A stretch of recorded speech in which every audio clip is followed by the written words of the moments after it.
welcome to Take Root. Today is all about tomatoes, those juicy, red, ripe orbs of summer. And if you found that perfect heirloom tomato that reminds you of your childhood, why don't you do what I do and save the seeds for next year's garden? And that's what we're going to do today, Tomato Seed Saving 101. Here's what you're going to need. First, you're going to need a healthy, ripe tomato. The healthier the tomato, the better the seeds. You're going to need a paring knife for cutting the tomato, a plastic spoon for scraping out the pulp and seeds, a plastic container to put the seeds in, and to cover the seeds, you're going to need a coffee filter or some plastic wrap. To start with, place the tomatoes on a clean surface and cut the tomato lengthwise to expose the seeds. A big thank you to Gary Gamble for his heirloom German tomato. The Germans are an old-fashioned beefsteak tomato and contain a lot of meat. When harvesting the seeds, you want to try and avoid the meat. What you are looking for is the gel and the seeds.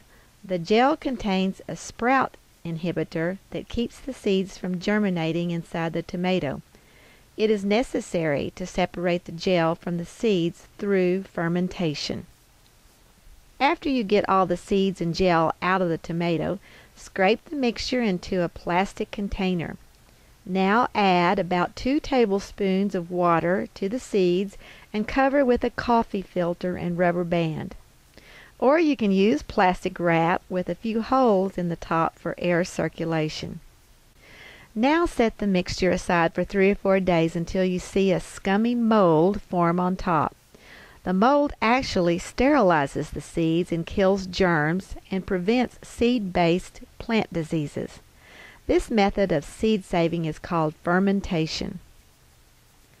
After 3 or 4 days, it is time to strain off the mold and process the seeds.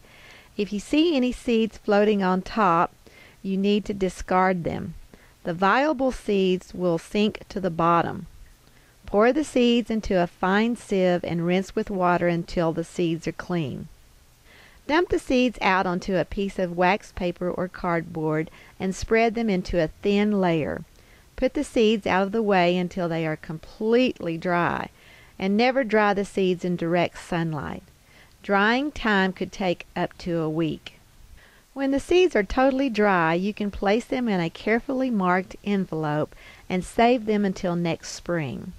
Now, how easy was that? Tomato Seed Saving 101.